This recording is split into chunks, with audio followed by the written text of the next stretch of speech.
नमस्कार, मैं शेखर त्रिवेदी। भारत की अर्थव्यवस्था का आकार और बड़ा होने वाला है। भारत की अर्थव्यवस्था का आकार और बड़ा होने वाला है। मोदी सरकार की तरफ से जो मेक इन इंडिया की मुहिम शुरू की गई थी, वो 7 समंदर पार तक अपनी धाक जमा रही है। भारत के बने प्रोडक्ट्स अब विदेशों की धरती पर देश का नाम रोशन कर रहे हैं और यही वजह है कि अब दुनिया के बड़े से बड़ा देश भारत के साथ डील कर रहा है। भारत और अमेरिका के बीच भी एक बड़े व्यापार समझौते का ऐलान होने वाला है। भारत अमेरिका ट्रेड डील लगभग तैयार हो चुकी है और इसका आधिकारिक ऐलान होना ही बाकी है। 3 से 4 महीनों में भारत अमेरिका ट्रेड डील पर दोनों देशों के हस्ताक्षर संभव हैं। भारत अमेरिका ट्रेड डील को विस्तार से पहले हम आपको बताते हैं कि इस ट्रेड डील के मायने क्या हैं। भारत अमेरिका ट्रेड डील अंतिम चरण में है और जल्द समझौते की उम्मीद है। जैसा हमने आपको बताया, दोनों देशों के बीच आयात शुल्क घटाने पर बातचीत जारी है। कृषि और डेयरी के क्षेत्र में भारत ने सख्त रुख अपनाया हुआ है। ये दोनों हमारे कोर एरिया हैं, इसलिए इस पर ज्यादा बातचीत अमेरिका से सुलह समझौते की गुंजाइश कम है। अमेरिका भारतीय बाजारों में कृषि उत्पादों को ज्यादा से ज्यादा पहुंचाना चाहता है। भारत अपने निर्यात पर अमेरिकी टैरिफ में राहत चाहता है। जिस तरीके से अमेरिका लगातार टैरिफ बढ़ा रहा है, अमेरिका के सेक्शन 301 जांच डील में देरी की बड़ी वजह बनी है। सेक्शन 301 जांच पूरी होने के बाद ही समझौते में तेजी आने की उम्मीद है। भारतीय जेनेरिक दवा निर्यात को राहत मिलने की संभावना है। जेनेरिक दवाओं को लेकर के भी अमेरिका लगातार अड़ियल रवैया अपनाए हुए। भारत सरकार ने कहा कि राष्ट्र हितों से हम कोई समझौता नहीं करने वाले। डील से व्यापार, निवेश और भारत अमेरिकी आर्थिक साझेदारी मजबूत होगी।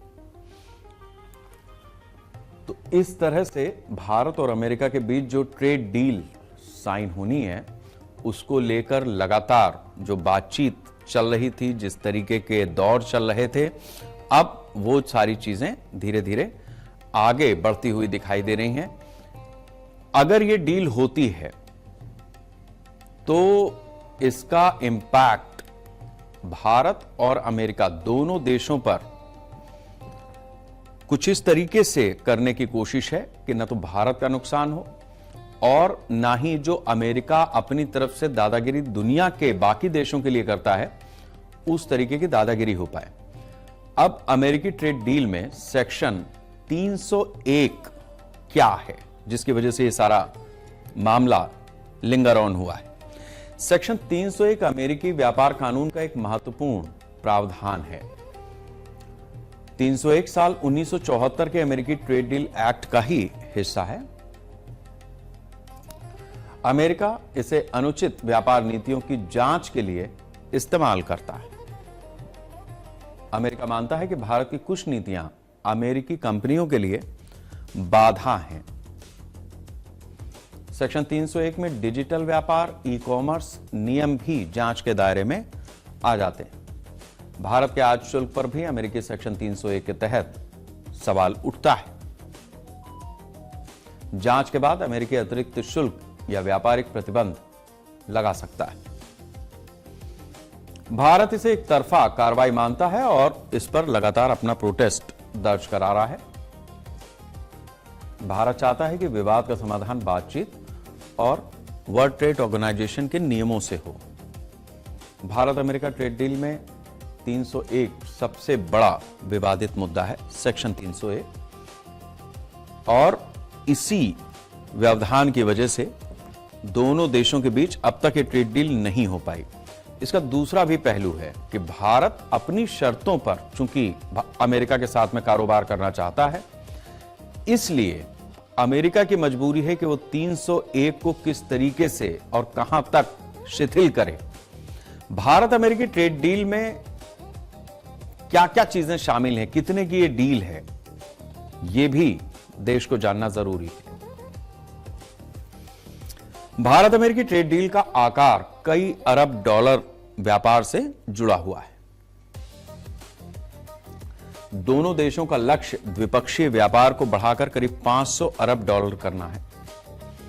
भारत अमेरिकी ट्रेड डील में कृषि, डेयरी और खाद्य उत्पाद ये भी शामिल है। अमेरिका को कपड़ा और फार्मा निर्यात भारत से बढ़ सकता है। कपड़ा और फार्मा, इंजीनियरिंग सामान और ऑटो पार्ट्स ये भी इसके कोर एरिया हैं डील के। अमेरिका से भारत ऊर्जा उत्पाद और प्राकृतिक गैस खरीद सकता है। रक्षा उपकरण और हाईटेक टेक्नोलॉजी सहयोग का हिस्सा है। इलेक्ट्रॉनिक्स, सेमीकंडक्टर और डिजिटल सेवाएं भी इस ट्रेड डील में शामिल हैं। मेडिकल उपकरण और रसायन व्यापार महत्वपूर्ण इसके क्षेत्र हैं, जिससे इस डील को लगातार बल मिलेगा। क्या चीज जाएगी, क्या चीज आएगी, ये सारी चीजें। भारत अमेरिकी ट्रेड डील में सबसे बड़ा विवाद जिस तरीके से सामने आया है वो भी आपको समझना जरूरी है। सबसे बड़ा विवाद भारत के लिए कृषि और डेयरी बाजार को विदेशी हाथों में न सौंपना है। अमेरिका चाहता है कि भारत कृषि उत्पादों पर आयात शुल्क में कटौती कर दे। भारत किसानों की आय और एमएसपी व्यवस्था पर संभावित असर को लेकर सतर्क है। अमेरिकी डेयरी उत्पादों के लिए भारतीय बाजार में अधिक पहुंच की मांग कर रहा है। भारत धार्मिक और पशुपालन मानकों के कारण अमेरिकी डेयरी आयात पर सख्त रुख रखे हुए। दाल, मक्का, सोयाबीन और अन्य कृषि उत्पादों पर शुल्क भी विवाद का एक मसला है। अमेरिका भारत की कुछ डिजिटल और व्यापारिक नीतियों पर भी अपनी आपत्ति रखता है। भारत चाहता है कि अमेरिकी भारतीय स्टील, एल्यूमिनियम और अन्य निर्यात पर शुल्क कम करे। दोनों देशों में बाजार पहुंच और घरेलू उद्योगों की सुरक्षा के बीच संतुलन सबसे बड़ी बाधा है। कृषि शुल्क और बाजार पहुंच के मुद्दे पर ट्रेड डील की बातचीत सबसे ज्यादा देर तक अटकी है। अब भारत अमेरिकी ट्रेड डील से भारत को क्या फायदा होगा? भारतीय निर्यात को अमेरिकी बाजार में बढ़ावा मिलेगा। टेक्सटाइल और फार्मा उद्योग का बड़ा फायदा होगा। कई भारतीय उत्पादों पर भी शुल्क कम हो सकता है। आईटी और सेवा क्षेत्र के अवसर बढ़ेंगे। अमेरिका से निवेश में बढ़ोतरी की उम्मीद है। नए उद्योगों और फैक्ट्रियों को बढ़ावा मिलेगा। रोजगार के नए अवसर पैदा होंगे।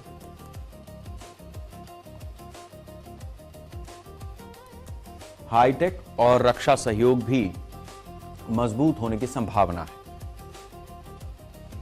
भारत की वैश्विक सप्लाई चेन में हिस्सेदारी बढ़ेगी। भारत अमेरिका आर्थिक साझेदारी और मजबूत होगी। अब भारत अमेरिका की ट्रेड डील होगी तो केवल भारत का तो फायदा होगा नहीं, अमेरिका को भी फायदा मिलेगा। यह फायदा किस तरीके का है, इस पर भी हम नजर डालते हैं। अमेरिकी कृषि उत्पादों को भारत में बड़ा बाजार मिलेगा। डेयरी कंपनियों की भारत में पहुंच बढ़ सकती है। भारत में अमेरिकी कंपनियों का निर्यात भी बढ़ने की संभावना है। भारत में अमेरिकी निवेश के नए अवसर भी पैदा होंगे। डिजिटल और ई कॉमर्स कंपनियों को भी फायदा मिलेगा। रक्षा और हाईटेक कारोबार का विस्तार होगा। ऊर्जा उत्पादों का भारत को निर्यात बढ़ सकता है। अमेरिकी कंपनियों को कम शुल्क का लाभ मिलेगा, यानी यहां पर जो शुल्क कम लगता है उसका फायदा उनको मुनाफे के रूप में होगा और चीन पर निर्भरता घटाने में अमेरिका को मदद मिलेगी। भारत और अमेरिकी ट्रेड डील से भारत के किसानों पर क्या प्रभाव पड़ेगा, क्योंकि 2 दिन पहले ही पंजाब से किसान चल पड़े थे और आ रहे थे दिल्ली। अब इस बात को समझिए कि भारत के किसानों पर यह प्रभाव है कि उनको निर्यात के लिए एक और मार्केट मिलेगी। बासमती, मसाले और फल सब्जियां, इनकी डिमांड बढ़ सकती है अमेरिका तक सप्लाई होने की। कृषि निर्यात बढ़ने से बेहतर कीमत मिलने की भी उम्मीद है। आधुनिक कृषि तकनीक तक पहुंच आसान हो जाएगी। अब जो हमारे यहां फार्मिंग टेक्नोलॉजी है उसमें भी बढ़ोतरी होगी। कोल्ड स्टोरेज और सप्लाई चेन में निवेश बढ़ सकता है ताकि प्रोडक्ट्स सेफ रहें। सस्ते आयात से कुछ किसानों पर दबाव बढ़ सकता है। डेयरी दाल उत्पादकों को प्रतिस्पर्धा का सामना करना पड़ सकता है। एमएसपी और किसानों के हित भारत की सबसे बड़ी प्राथमिकता है। इस लिहाज से सरकार संवेदनशील कृषि क्षेत्रों को छूट देने की भी कोशिश कर रही है ताकि अमेरिका के जो प्रोडक्ट्स भारत में आए तो हमारे किसान पहले से इस बात के लिए तैयार हों कि उनकी फसल का दाम भी उन्हें मिल जाए और उनको बहुत सस्ती दरों पर अपना माल न बेचना पड़े, कंपिटिटिव मार्केट रहे, ताकि भारत का आदमी अगर चाहे तो भारत के किसान का उपजाया हुआ ले या बाहर से वाला लेना चाहता है तो उस तरीके का ले ले। भारत अमेरिकी ट्रेड डील का भारत में फसलों की एमएसपी यानी मिनिमम सपोर्ट प्राइस पर भी फर्क आएगा। ट्रेड डील से एमएसपी व्यवस्था पर सीधा असर हो ऐसा जरूरी नहीं है। भारत सरकार किसानों की एमएसपी सुरक्षा बनाए रखने की कोशिश कर रही है। अमेरिकी कृषि आयात बढ़ने से कुछ फसलों पर दबाव आ सकता है। सस्ते विदेशी उत्पाद किसानों की बाजार कीमत को प्रभावित कर सकते हैं।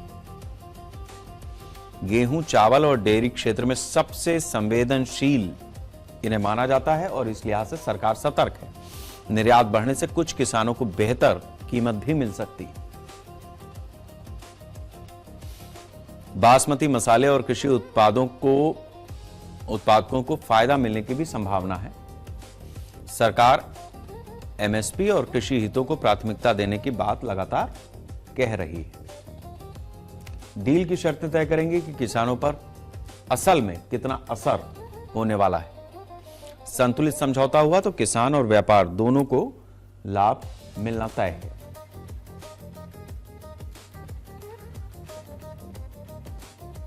जाहिर सी बात है कि जिस तरीके से भारत और अमेरिका की ट्रेड डील साइन होने की बात चल रही है, कुछ रुकावटें हैं, उनको दूर करने की बात हो रही है। भारत के लिए दुनिया का बाजार खुले, भारत के किसानों के लिए दुनिया का बाजार खुले, इसके लिए भारत सरकार की भी अपनी एक चिंता है और कोशिश भी है। इसी तरीके से जो वहां पर बैठे हुए किसान हैं, जो वो उपजा रहे हैं, वो भारत को एक नए बाजार के रूप में देखेंगे। लेकिन भारत अपनी तरह से दुनिया को देख सकता है, उनके प्रोडक्ट्स को देख सकता है। लेना न लेना ये भारत के ही हाथ में रहेगा, लोगों के हाथ में रहेगा। सरकार की डील एक जगह है लेकिन उसकी खपत दूसरा पहलू है। तो इस लिहाज से इस देश के लिए क्या बेहतर है, ये भारत के भीतर रहने वाले लोगों को ही सोचना होगा। अमेरिका इस बात का दबाव नहीं बना सकता है कि आप जो दाल, जो चावल या जो भी प्रोडक्ट्स वो यहां भेज रहा है वही हिंदुस्तान के लोग खरीदें। ये दबाव नहीं हो सकता है। भारत में लोग गुणवत्ता युक्त जीवन शैली के लिए अब एक ऐसी तरकीब निकाल रहे हैं जिसे लेकर रिजर्व बैंक ऑफ इंडिया की चिंता बढ़ गई है। लोगों के खर्च इतने ज्यादा बढ़ गए हैं कि उनकी आमदनी कम पड़ने लगी। बढ़ते खर्चों को मैनेज करने के लिए लोग अब लोन लेने की आदत डाल रहे हैं। ऐसा नहीं है कि देश के किसी एक हिस्से में यह हो रहा है, बल्कि हर जगह लोग इसी तरीके की मनोवृत्ति का शिकार हैं। देश में बड़े स्तर पर लोग लोन के दलदल में फंसते जा रहे हैं।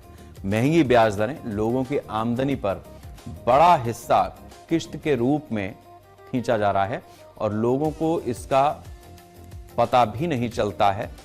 हालत इतने खराब हैं कि लोग अपनी कमाई को जमा करने के बजाय महीने का पूरा खर्च भी नहीं उठा पा रहे हैं। लोग आधी कमाई सिर्फ किश्तों को चुकाने में खर्च कर रहे हैं। लोगों के ज्यादा लोन लेने पर आरबीआई ने, रिजर्व बैंक ऑफ इंडिया ने चिंता जताई है। वो चिंता क्या है, समझिए। आरबीआई का कहना है कि लोगों की आय की तुलना में कर्ज तेजी से बढ़ रहा है। जीवन शैली सुधारने के लिए लोग अधिक उधार ले रहे हैं। अनसिक्योर्ड लोन बढ़ने, बैंकिंग का जोखिम बढ़ने से अनसिक्योर्ड लोन जिस तरीके से लिया जा रहा है, क्रेडिट कार्ड और निजी कर्ज में जो तेजी आ रही है, ये सब चिंता का विषय है। कर्ज चुकाने में भी परेशानी पर एनपीए बढ़ सकता है। आरबीआई ने बैंकों को सावधानी बरतने की सलाह दी है। आसान लोन उपलब्धता से अनावश्यक खर्च बढ़ने का भी खतरा है। घरेलू वित्तीय स्थिरता पर कर्ज वृद्धि का असर पड़ सकता है। अब इसको आप इस तरीके से समझिए कि आपका जो अपना बैंक है, जहां आपका अकाउंट है, वहां पर तो आप लोन ले ही सकते हैं। लोन के लिए 10 बार आपको बैंक वाले भी मैसेजेस भेजते हैं। इसके साथ साथ जो अलग अलग प्लेटफॉर्म्स हैं, चाहे आप यूपीआई के जिन प्लेटफॉर्म्स का इस्तेमाल कर रहे हैं उसके जरिए, या फिर अलग अलग जो प्राइवेट बैंक खुले हुए हैं उनके जरिए लोन बांटा जा रहा है। क्रेडिट कार्ड बांटे जा रहे हैं कि ले लीजिए, इससे ये सहूलियत होगी, ये चीज होगी, ऐसा आप कर सकते हैं, इस जगह पर आपको डिस्काउंट मिल जाएगा, वगैरह वगैरह। सवाल इस बात का है कि आमदनी अठन्नी, खर्चा रुपया, तो कैसे चलेगा। हमारे देश में वैसे अलग अलग तरीके की कई थ्योरीज दी गई। एक थ्योरी यह भी है कि जितनी चादर है उतने ही पैर पसारो। यही बात फिलहाल रिजर्व बैंक ऑफ इंडिया कह रहा है। बढ़ते कर्ज को लेकर आरबीआई ने मार्च 2026 तक के जो आंकड़े जारी किए हैं वो चौंकाने वाले हैं। आरबीआई ने घरेलू कर्ज बढ़ने पर काफी चिंता जताई है। मार्च 2026 तक व्यक्तिगत कर्ज की वृद्धि 12.9% रही। पर्सनल लोन बैंक कर्ज का करीब 30.7% हिस्सा इसमें शामिल है। सितंबर 2025 तक घरेलू कर्ज जीडीपी का 45.5% पहुंचा। खपत वाले कर्ज बढ़ने से वित्तीय जोखिम बढ़ने की आशंका है। मतलब कर्ज लिया, इन्वेस्ट नहीं है, खपत हो गई उसकी, खत्म। गोल्ड लोन में मार्च 2024 के बाद तेजी से वृद्धि हुई है। मार्च 2026 तक उपभोग कर्ज की हिस्सेदारी 49.7% रही है। घर, जमीन जैसी परिसंपत्ति निर्माण कर्ज की हिस्सेदारी 33.5% है। कारोबार उत्पादक गतिविधियों वाले कर्ज की हिस्सेदारी 16.8% है। मार्च 2019 से 2026 के बीच उपभोग कर्ज 4.05% बढ़ा है। परिसंपत्ति निर्माण कर्ज इसी अवधि में 2.42 गुना बढ़ा है। उत्पादक गतिविधियों का कर्ज 2019 मार्च से 3.07 गुना बढ़ा है। इन आंकड़ों से इतनी बात साफ है कि हमारा इन्वेस्टमेंट नहीं हो रहा है। मतलब लोग पहले जेवर खरीदते थे या घर खरीदते थे या जमीन खरीदते थे, ये एक इन्वेस्टमेंट था। समय के साथ इसकी कीमत भी बढ़ती थी। अब स्थिति यह है कि जो रोजमर्रा के आपके खर्चे हैं, मतलब एक मार्केट में नया फोन आया, सुबह आपने विज्ञापन देखा, शाम तक वो फोन आपको चाहिए, और लेना कैसे? लोन से।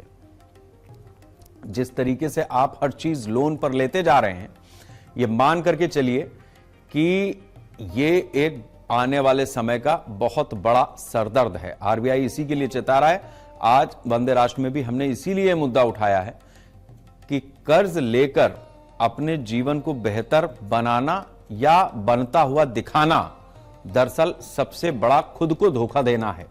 भारत में लोग किस लिए सबसे ज्यादा लोन ले रहे हैं, यह भी हम आपको बताते हैं।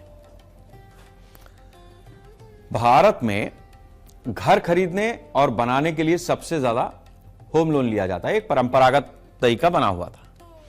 वाहन खरीदने के लिए भी लोग बड़े स्तर पर ऑटो लोन लेते हैं। शिक्षा खर्च पूरा करने के लिए एजुकेशन लोन लिया जाता है। शादी और पारिवारिक कार्यक्रमों के लिए निजी कर्ज लिया जा रहा है।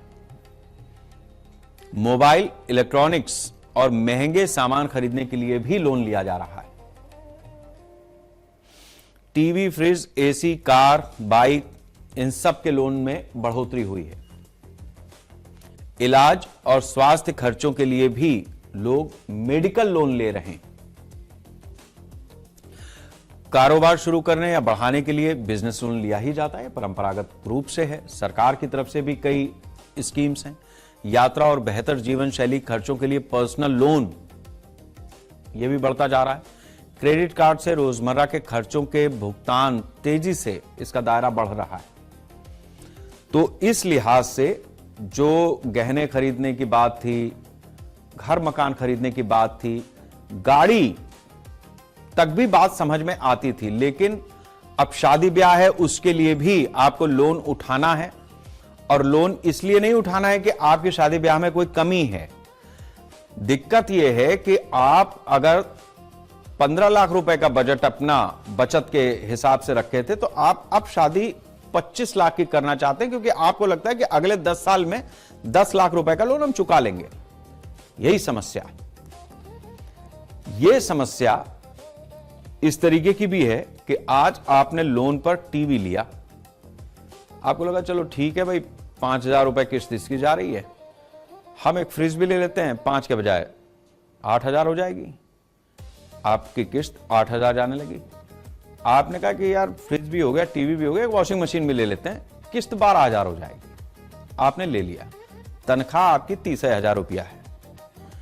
अब 12,000 रुपए आपके निकल गए ईएमआई में। बचे हुए 18,000 रुपए में आपको बाकी सारे काम करने हैं, बच्चों की पढ़ाई से लेकर के फल, दूध, सब्जी वगैरह, ये सारे। मैंने एक आंकड़ा इस तरीके का इसलिए लिया है कि जो तबका अपने आप को जीवन शैली में ऊपर उठाना चाह रहा है, अमूमन बहुतायत में 30,000 रुपए से लेकर के और 50,000 रुपए का एक ब्रैकेट ऐसा है जो एक एवरेज सैलरी में आ जाते हैं। अब लोन लेने वालों के आंकड़े पर नजर डालिए। लोन लेने वालों का जो आंकड़ा है वो किस तरीके का है, यह भी आपके लिए दिलचस्प रहेगा। भारत के करीब 35 से 40% परिवार किसी ना किसी कर्ज से जुड़े हुए हैं। ग्रामीण क्षेत्रों में लगभग 42% परिवारों पर कर्ज है। इसमें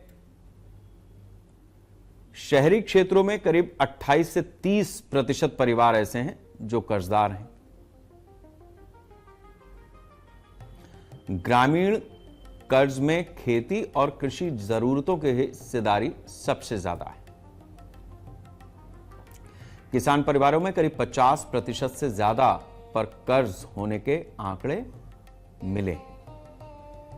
शहरी आबादी में होम लोन, वाहन और पर्सनल लोन सबसे ज्यादा लिया जा रहा है। ग्रामीण क्षेत्रों में बैंक और सहकारी संस्थाएं लोन का प्रमुख स्रोत हैं। शहरों में निजी बैंक और डिजिटल लोन का चलन तेजी से बढ़ा है। युवा वर्ग शिक्षा, वाहन, बेहतर जीवन शैली के लिए लोन ले रहा है। तो इस हिसाब से अच्छा, ग्रामीण इलाकों में जो किसान क्रेडिट कार्ड के जरिए लोन लिया जा रहा है वो फसल के लिए है, और वो लोन हर 6 महीने पे आपको चुका देना होता है, हर 6 महीने पे। तो गांव के बहुत सारे लोग ऐसे भी हैं जिन्होंने खेती के लिए लोन लिया और उसको समय पर 6 महीने में चुका दिया। बहुत सारे लोग ऐसे हैं जिन्होंने पैसा लिया और लेने के बाद उसको किसी और धंधे में लगाया, और उसके बाद चूंकि ब्याज उस पर कम है, लिहाजा बाकी जगहों की अपेक्षा चूंकि आपको ब्याज कम पड़ रहा है, इसलिए आपने उसको साल भर तक रोका, और ये जिस तरीके की स्थिति बनी है उसमें पैसा बना पैसे से तब तो ठीक है, नहीं बना तो फिर किसान खासतौर से ग्रामीण आबादी डबल कर्ज में डूब रही है। यह भी एक स्थिति है। बहुत ज्यादा कर्ज होने पर लोगों पर इसका नकारात्मक असर भी पड़ता है, इसीलिए सचेत किया जाना जरूरी है। ज्यादा लोन से लोगों पर ईएमआई का आर्थिक दबाव बढ़ने लगता है, आय का बड़ा हिस्सा कर्ज चुकाने में खर्च होने लगता है। बचत और भविष्य की आर्थिक योजनाएं प्रभावित हो सकती हैं। समय पर भुगतान नहीं होने से क्रेडिट स्कोर खराब होता है। कर्ज बढ़ने से मानसिक तनाव और चिंता भी बढ़ सकती है, और अगर मानसिक तनाव ज्यादा होगा तो बीमारी भी बढ़ेगी। ब्याज भुगतान के कारण कुछ खर्च काफी ज्यादा भी हो जाता है। ब्याज तो वसूलेगा ही बैंक। अनावश्यक लोन परिवार के बजट को असंतुलित कर सकता है। नौकरी छूट जाने पर कर्ज चुकाना बड़ी चुनौती बन जाता है। बहुत ज्यादा कर्ज से नई जरूरतों के लिए पैसा कम बचता है। लंबे समय तक कर्ज में रहते हुए वित्तीय स्वतंत्रता प्रभावित होती ही है।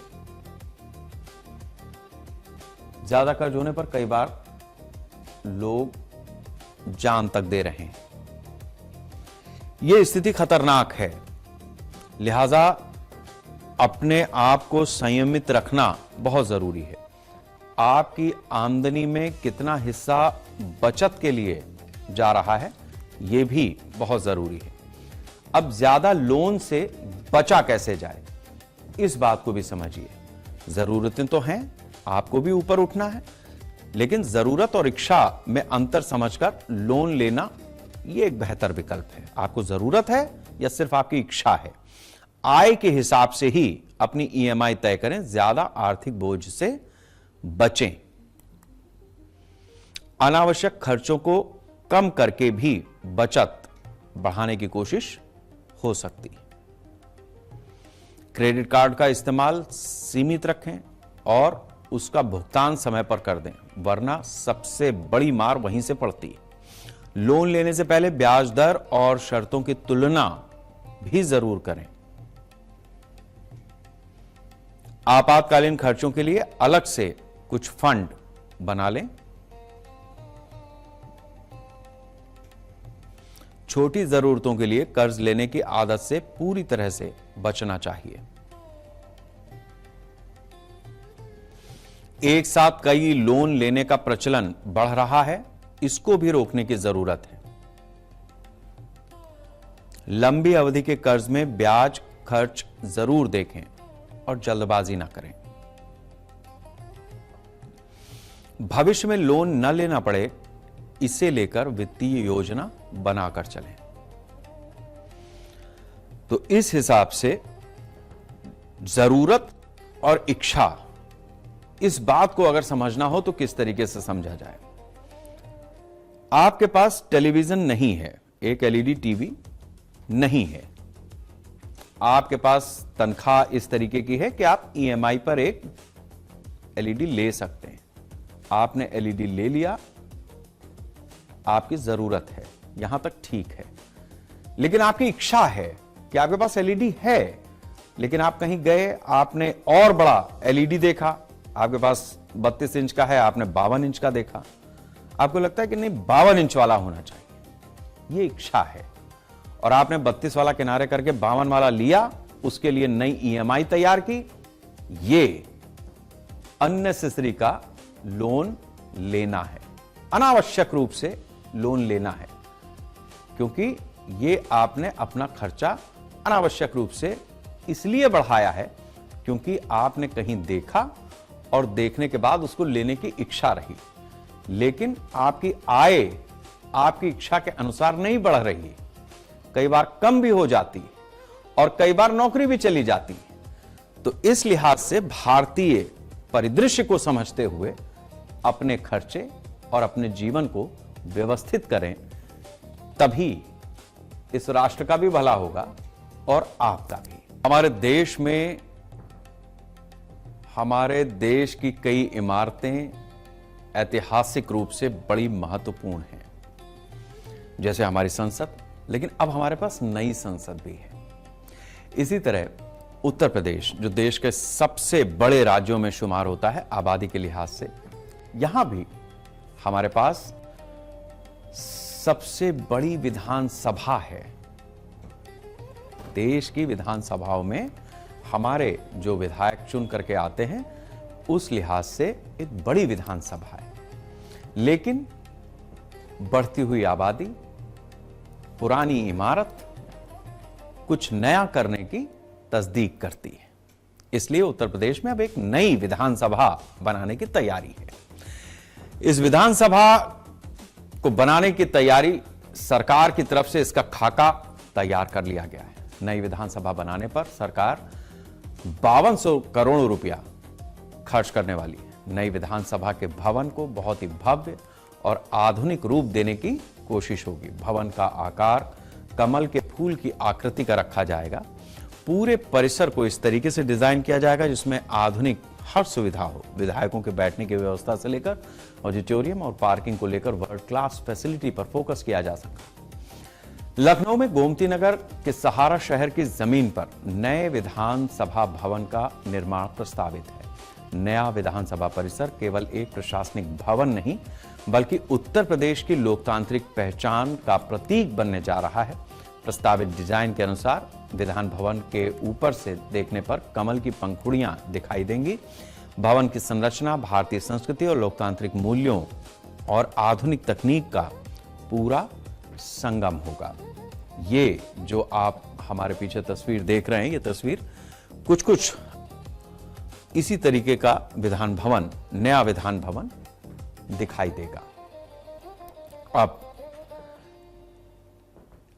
यूपी की नई विधानसभा की खासियत क्या होंगी, सबसे पहले इस बात को हम समझते हैं। नए विधान भवन पर करीबन 5200 करोड़ रुपया खर्च किया जाएगा। यह एस्टीमेट आया है, पहला एस्टीमेट। 200 एकड़ में यह पूरा विधान भवन का परिसर बनाकर तैयार किया जाएगा। कमल के फूल की तरह नई विधानसभा की डिजाइन होगी।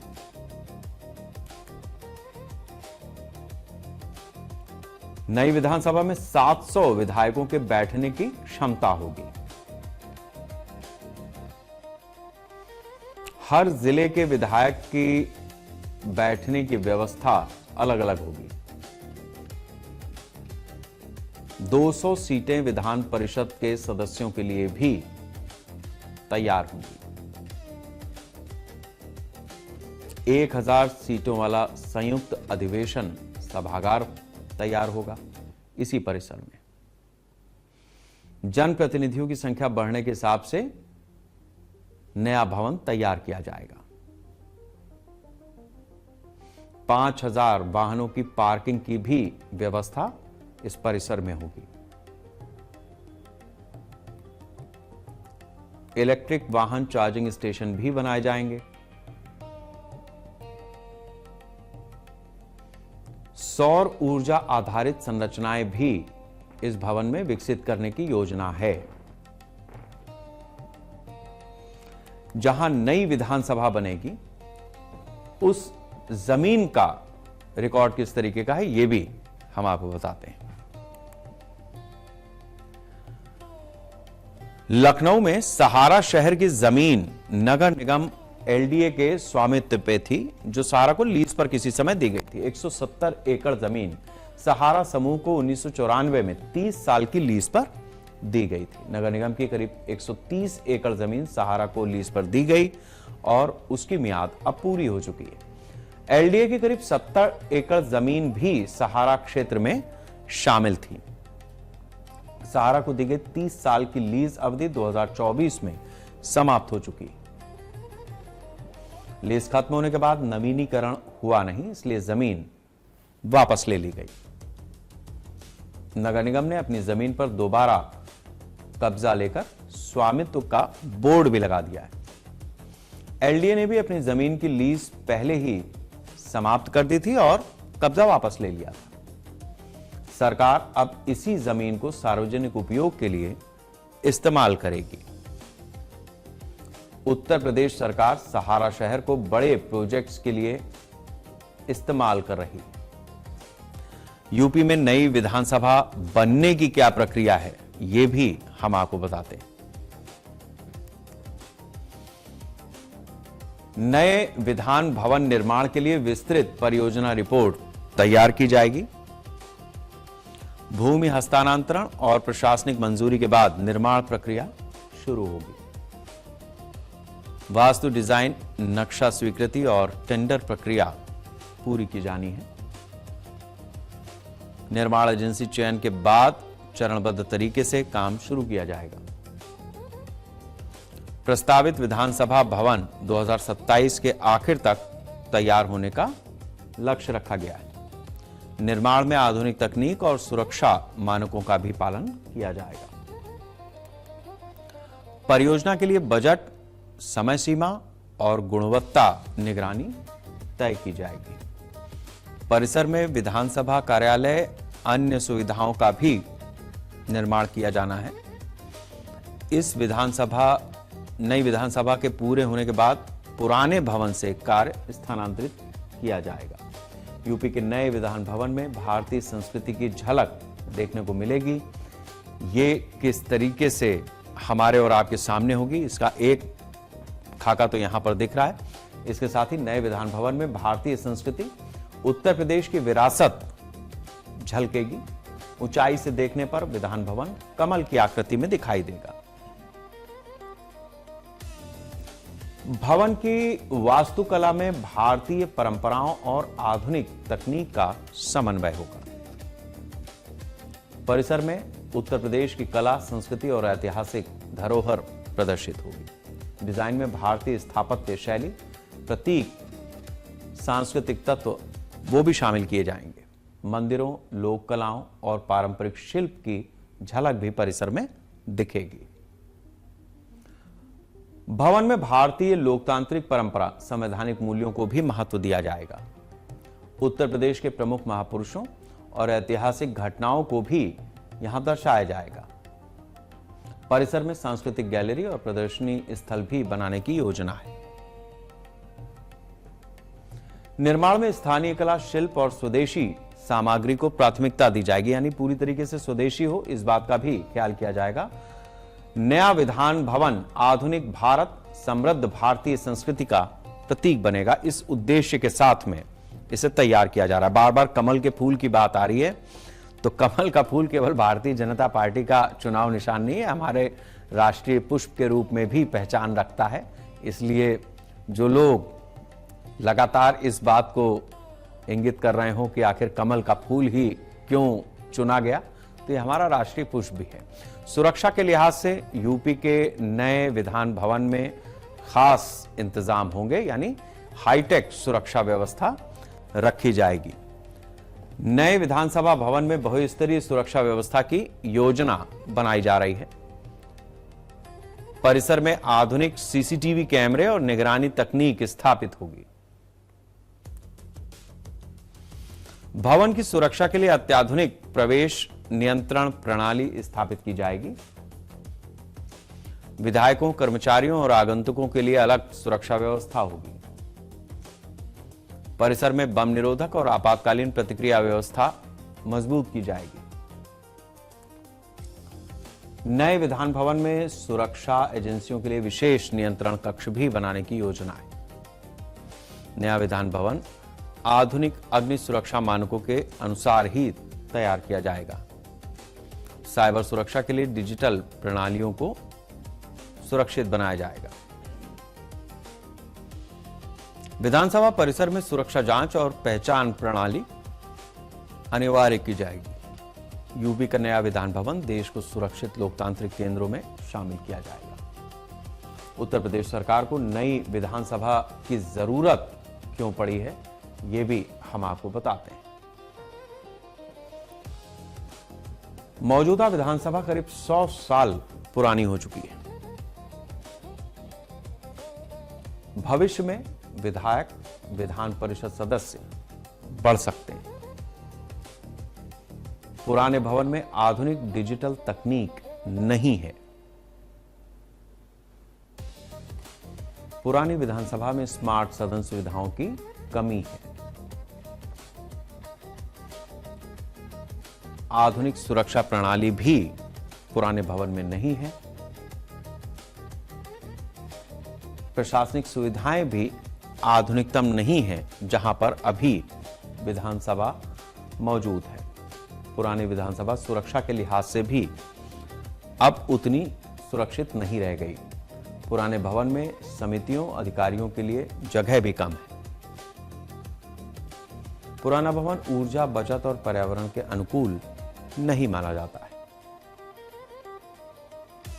पार्किंग की व्यवस्था भी पर्याप्त नहीं है।